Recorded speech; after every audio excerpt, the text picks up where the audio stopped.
Good evening and welcome to Daily Red Devil for all of your latest Manchester United transfer news and talk. I hope everyone is doing well on this Friday evening. We're back with another massive show to bring you guys tonight. But before we jump into that, do me one small favour, smash a like on the video. Let's try and see 200 likes on this evening's video. Subscribe to the channel if you're new. We're only 10 subscribers away from 21,300, so please do make sure to subscribe. On the show tonight, we are going to be reacting to Erik ten Hag's pre-match press conference ahead of the Newport game, where ultimately he said we're not getting anybody in the window, no signings. We'll also be talking about a story that came out earlier on today from German journalist Plettigol, saying that Manchester United might be lining up a shock manager to replace Erik ten Hag in the summer. We'll also be reacting to a story that's just broke literally in the last 5 minutes about Marcus Rashford. We'll talk about that, of course.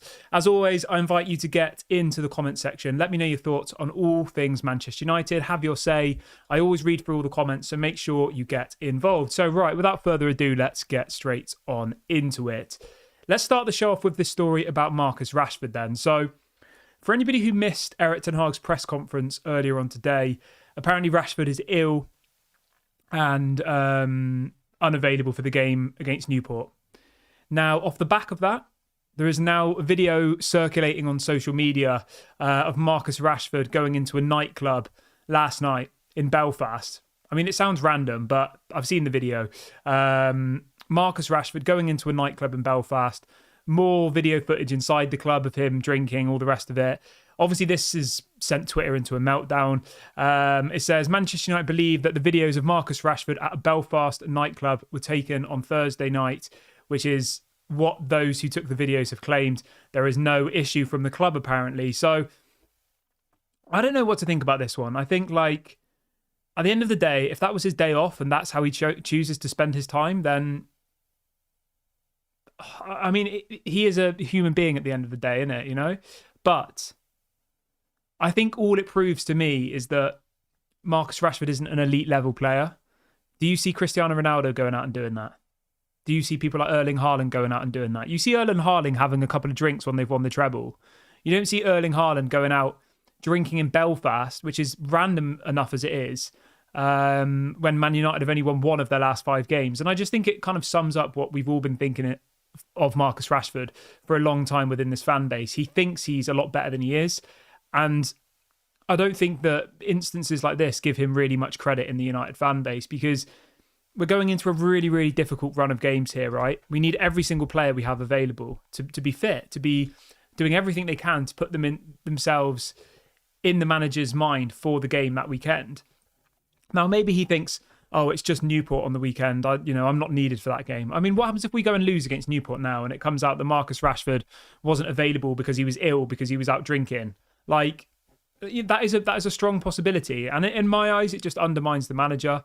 That ultimately Marcus Rashford must not be scared of Erik ten Hag at all, because you wouldn't do things like that if you were scared of the manager. Let me know what you guys think about this story. Welcome to Wahid, who has just joined the Daily Red Devil Members Club. Thank you so much for your support, my friend. Really, really do appreciate it. If you do want to join the Members Club, I'm going to drop a link in the chat to do that right now. It's only 99p at the moment, so if you are in a position to support the channel, obviously any support is, of course, always appreciated. So welcome, Wahid, to the Members Club. And I hope to see you on the show. Let's have a look what we've got then. Koshin says, is Marcus Rashford bigger than Manchester United?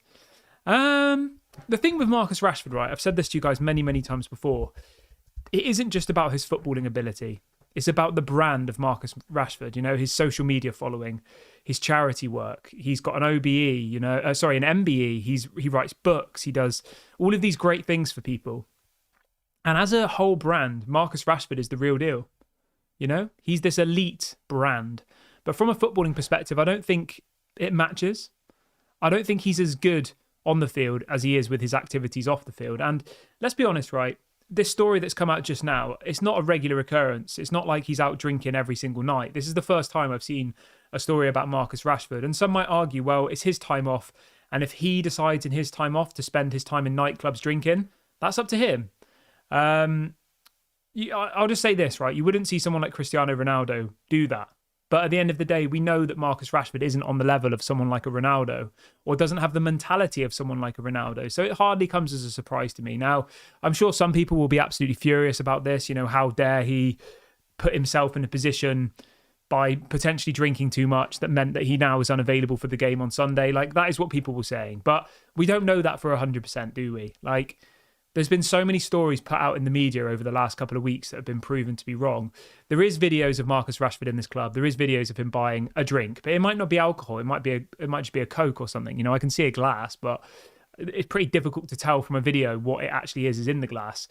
Like, it's not a big deal for me. It's really, really not.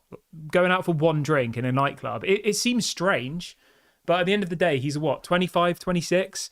I think he's single again now. Maybe that's what he wants to do with his spare time, and you can't really criticize him for that, to be honest. Let's see what is. William says he's going down the same path as Jesse Lingard. Maybe, I don't know. Pablo says he's overpaid, he underperforms, and he's not very professional.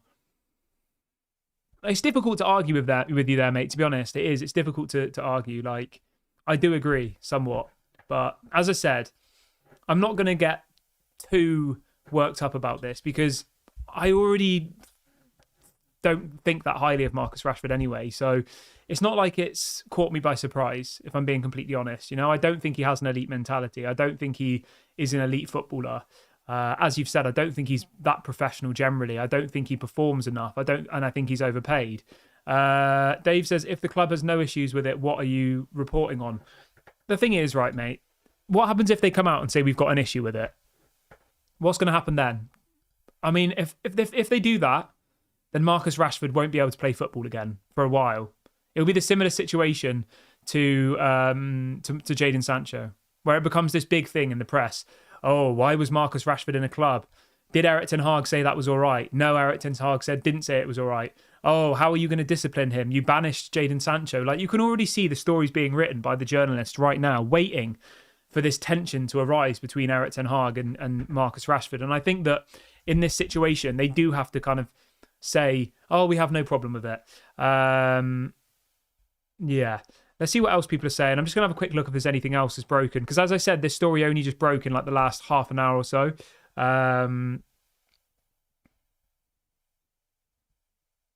See. I mean, yeah, nothing else has really come out.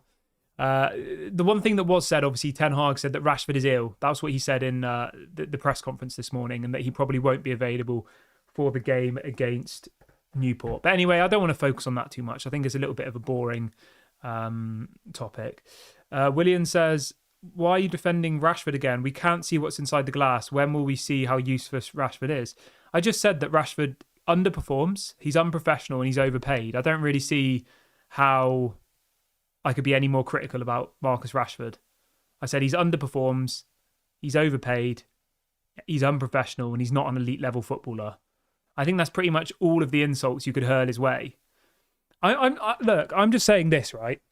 I don't think Marcus Rashford is an elite footballer. I don't think he has an elite mentality. So finding out that in his spare time he goes out to a club in Belfast and potentially is drinking, that doesn't surprise me, Some people would say that's completely fine, He's allowed to do whatever he wants. All my point was that, people like Cristiano Ronaldo who have this elite mentality wouldn't do something like that.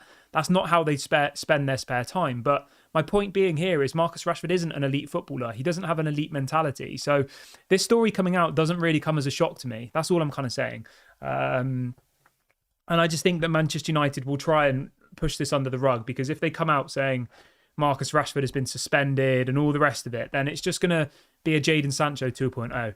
Right, let's move on to some topical news then. Let's talk a little bit about Erik ten Hag's press conference then. So obviously, we've got the game on Sunday. Erik ten Hag obviously spoke to the press at about lunchtime today. And the key kind of message from Erik ten Hag was that he doesn't expect there to be any signings. He says, I looked, but there is no space. There is no space for financial fair play to do something about this lack of quantity in the striker position. He says, of course, Rashford can play as a striker. We have some other alternatives, and it's clear that Anthony is out for a couple of months. Obviously, Martial, that is. Anthony Martial being out for 10 weeks. Yeah, and then he goes on to say that Erik ten Hag has confirmed that Manchester United will not enter the market to sign another striker, despite Anthony Martial being out for 10 weeks. I'll be honest with you, like Choupo-Moting didn't really excite me. Um, I'm not that bothered. I'm just thinking about the summer now, to be honest. I think this season's a bit of a write-off. I've kind of, as I've said to you many, many times before, I've lost a lot of love and attachment to some of these players. I think I don't want to talk about Jurgen Klopp too much on this channel because obviously it's a Man United channel. But having watched Jurgen Klopp's announcement video, as well as seeing his press conference that he did earlier on today ahead of their next game, like I love Erik ten Hag. I do. I really, really like him. But I don't think Erik ten Hag has the same charisma as Jurgen Klopp on any level. I don't watch Erik ten Hag's press conferences and feel anything. I just think they're quite dull. I used to do a press conference reaction to every single one, but it was literally just like getting blood out of a stone watching Erik ten Hag, I'll be honest. And I know some people will say, oh, Jurgen Klopp only won, I think, 4 trophies in his time at Liverpool, but I can just see the aura he gives off when he's talking to people in a room, the charisma he has. And I think that the point I'm trying to make here is I think we just wait until the summer, see where we are. Maybe Erik ten Hag stays, maybe he doesn't stay. We'll have to wait and see what happens there. But I just think bringing in people now, unless it's actually somebody good, I just think it's kind of pointless. Like, we're not going to win the league, clearly. We're not going to win the Champions League because we're not in it. We're out of the League Cup. Our only hope of a trophy is the FA Cup. And I'm not really holding out much hope. Like, I'm sure we'll go and beat Newport on the weekend. But then if we get drawn against Man City or Liverpool, we're probably going to go out, aren't we, realistically? So unless we get a really, really easy run to the FA Cup final, then I'm not really holding out all that much hope, to be completely honest with you guys. But let me know what you think. Maybe you're looking at it differently. Maybe you think we should spend money. The point I'm trying to make here is Erik ten Hag has had £400 million to spend, right? Yes, it's been spent badly by the club and some bad decisions by him, but I want to see what he can do with those signings. I want to see what he can do with because you know, he hasn't had his full strength side this year. I want to see what Martinez, Varane, and Onana could do. You know, we'll have to wait and see. Lumen says, Kieran, you like Erik ten Hag not because he is a great manager, but because you love your club and wanted it to be successful under Yeah, mate, 100%. I really, really wanted it to work with Erik ten Hag, and I still think it could. I think obviously Jurgen Klopp leaving Liverpool is massive.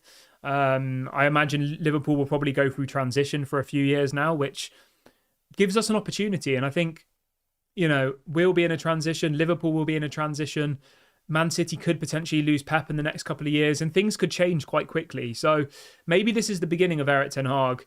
Yeah, let's see what else we got. William says, maybe if he starts winning on a regular, ten Hag can be really engaging. Right now, he's under insane amount of pressure. Yeah, I hear you. King says, I get you, mate. Klopp gets it. He gets Liverpool. We haven't had a manager that gets United, not an elite manager. Ollie, as an ex-player, is different. Yeah, I think that is it, isn't it? Like, I like Erik ten Hag. I want him to succeed at Manchester United, but watching Jurgen Klopp, I don't like Liverpool, clearly. I support Manchester United, but watching Jurgen Klopp speak to the press earlier on today, like, I actually felt something. Do you know what I mean? Like, I felt, not like I want to support Liverpool. Obviously, that's stupid. I don't really know how to explain what I'm trying to say, but you could feel the emotion running through Jurgen Klopp's body. Whereas, I don't know, I just feel sometimes when I watch Erik ten Hag's press conferences, it's just like getting blood out of a stone. He just seems defensive. He doesn't seem interested. He doesn't seem very charismatic. And I think, like, yeah, I think we'll have to wait and see what happens between now and the end of the season. Off the back of that, so Plettigol, the German journalist, has apparently, I'm just having a look at here. So he is Florian Plettenberg on Twitter, is a Sky Sports journalist. And he was talking about the potential of... My brain's gone. What was he talking about the potential of? He was talking about the potential of Thomas Tuchel being the next Manchester United manager, and that apparently the club are really, really interested in him. Now, I like Thomas Tuchel. I think he's a good manager. I think he was disrespected, really, at Chelsea, to be honest. He won them the Champions League, didn't he? Like, he did a good job there. I think, you know, his team in the Champions League with Bayern Munich have been really good this season. Yes, they're not top of the Bundesliga, but that's because they're up against a very, very difficult Bayern Leverkusen side. But I don't know. I don't think Thomas Tuchel would be my number one option personally. I want to stick with Erik ten Hag for now. I just thought it was interesting that, you know, a very reliable German journalist was saying that, you know, there was a strong link to Thomas Tuchel. I don't think it will happen personally. I think, yeah, but we'll have to wait and see. Comeback King says Liverpool are going for Xavi Alonso or Tuchel when we could be going for Klopp. Yeah, mate, Klopp's not going to come to Manchester United. He said it in the press conference earlier. He said that he'll never go to another English side. I mean, that might change further down the line, but I think the likelihood of Klopp coming to Manchester United is genuinely 0%. Justin says the young overpaid players can't handle the next day hangover. Fred says there's no connection, Kieran, with Erik ten Hag. You know what, Fred? Now, you know how supportive I've been of Erik ten Hag on this channel. Having watched Jurgen Klopp, I don't want to keep going on about Jurgen Klopp, but I'm just, you know, the whole point of this channel is to talk about opinions and how people are feeling and all the rest of it, right? After watching Jurgen Klopp's interview earlier, not the short one, the press conference he did earlier on today, and feeling that emotion that I get from him, that charisma, and then watching Erik ten Hag's ones, it's like they're so boring, they're so dull. At least with Jose Mourinho, they were somewhat entertaining. Like, I just watch these press conferences and I wonder, is Erik ten Hag like that on the training field? Or is there a different side that we don't see? Because I hope there is. Because if these players are trying to get inspiration from that on a daily basis, and I'm watching like a 10-minute video on YouTube whilst probably doing something else in the background, and I'm so unengaged and so bored by it that, like, I come away with this emotion. I mean, what are these players thinking? I don't know. Maybe I'm overreacting here. It was just a feeling I had earlier on today. Maybe that's just, you know, because of all of the emotion, you know, and the thought of what might happen in the future. But we'll have to wait and see. Let's see what else people are saying in the chat.